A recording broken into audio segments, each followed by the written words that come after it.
Doctor BR Ambedkar రచించిన రాజ్యాంగం వలన మనం ఆ స్వతంత్ర ఫలాలన్నీ కూడా మనం చట్టబద్ధంగా కూడా అనుభవిస్తున్నాం. అయితే ఆ అనుభవించే క్రమంలో మనం అంతా కూడా కొన్ని మార్క్ ఒకటి మనం దాటి ప్రవర్తిస్తున్నాం. చాలామంది స్వతంత్రంగా మాట్లాడచ్చు అంటే నేను వచ్చి నేను ఇష్టం వచ్చినట్లు నీ అమ్మాయి ఒరే తరే అని మాట్లాడకూడదు. అది స్వతంత్రం కాదన్నమాట. దానికి కూడా ఒక లిమిటేషన్. ఇతరులకు ఇబ్బంది కలిగించకుండా మనం మాట్లాడితే అది స్వాతంత్రం. అలాగే నా ఇష్టం వచ్చినట్లు నేను బతుకుతానంటే గంజా వ్యాపారం చేస్తాను లేకుంటే డ్రగ్స్ అమ్ముతానంటే అది తప్పు.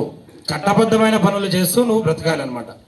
అది స్వాతంత్రం అంటే తప్ప స్వాతంత్రం అంటే విచ్చలవిడిగా ప్రవర్తించడం, ఉన్మాదంగా ప్రవర్తించడం కాదు. అలాగే నేను ఇష్టం వచ్చినట్టు మాట్లాడతానని చెప్పి ప్రజల మధ్య వివాదాలు సృష్టించేటట్లు మాట్లాడకూడదు. అది కూడా స్వాతంత్రం కాదు. ప్రతి దానికి కూడా లిమిటేషన్స్ ఉన్నాయి. పోలీస్ అన్నాక మాకు కూడా పోలీస్ అంటే విపరీతమైన అధికారము, మనం ఏదో ప్రజల్ని అథారిటీ చేసేదానికి కాదు. పోలీస్ అనేది సర్వీస్ అంటే సేవ చేసే మాత్రమే ఉండేది. మన సిబ్బంది కూడా నాతో పాటు అందరూ కూడా తెలుసుకోవడం ఏమంటే మన లెవెల్లో మన రాజదుర్గ పరిధిలో ప్రజలకి మనం సర్వీస్ చేసేకి వచ్చేమే తప్ప మనము అథారిటీ చలాయించే కాదు. కూడా మనం ఈ సందర్భంగా గుర్తు తెచ్చుకోవాలి.